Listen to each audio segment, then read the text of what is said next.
د مولانا سمیع الحق صاحب شهادت چې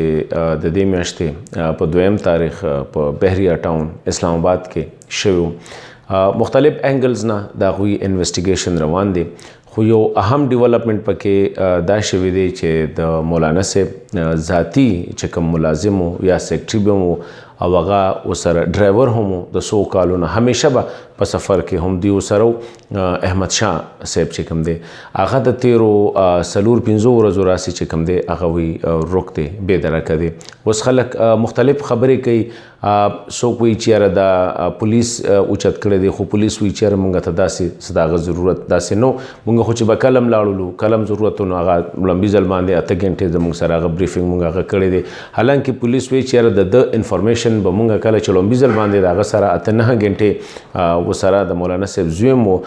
دغه مختلف سوالات او دغه وشو نو هغه کې پولیس وی چیرې دا به مونږه کنفرم کوو احمد شاه هغه کسو چې د ته پړمبي ځل پته لګېدلې ولمبې دی ځکه چې د مولانا صاحب سره د بهر لاړه ور تعالی چې واپس راغی ورکولا وو او چې دنه ورغی نو مولانا صاحب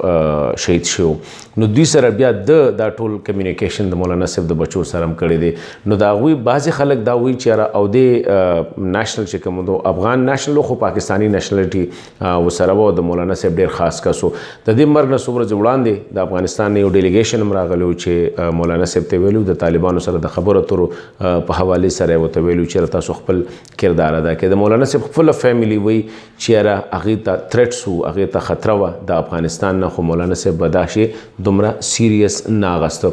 احمد شاه رو کېدل او بیا پولیس دا خبرې چې د احمد شاه موبایل او دغه سونه کمیونیکیشن فیسبوک سوشل میډیا وغیرہ هغه هر څه هغه چې کوم دی په خپل دغه کې اغستې دي او هغه سره چاره رابطه کړې و او څوک د سره په کنټیکټ کې هغه ټول دغه کې اوس خدای دې نه کې چیرې احمد شاه بې درکه کېدل مطلب دا دی چې د مولانا صاحب کیس چې کوم دی هغه به بیا ډېر زیات ګران شي کوم احمد شاه پرس که افغانستان ته وړېدلی یا دلته کې هغه چا چې مولانا صاحب شهید کړی خدای مکه د هغوی په لاس باندې احمد شاه ورغلی نو دا یو سیریس ډیولپمنټ دی اگر چې څه ارسټ په دې کې شوي دي خو پولیس دا وایي چې لا مونږه هغه صحیح ځای ته نه یو رسېدلي د هغې دپاره مونږ ته احمد شاه د مولانا صاحب پرسنل سیکرټري چې کوم دی دا انتهایي ضروري دی خو د مولانا صاحب فیملی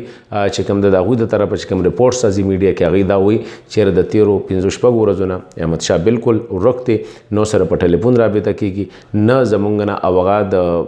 بې درکه شوي هم د اکوړه خټک یعنی د مولانا صاحب د ذهنه بې درکه شوي دي نو دا یو خبره ده او خدای دې خیر کړي ځکه چې د دې سره به د مولانا صاحب په انویسټیګیشن د قتل په انویسټیګیشن باندې ډېر جوور اثرات پرېوځي دا اوس یو بله مسله پکې رالیله چې هغه مین کس کوم واحد کس چې کوم هغه د سین نه غایب کړی شوی دی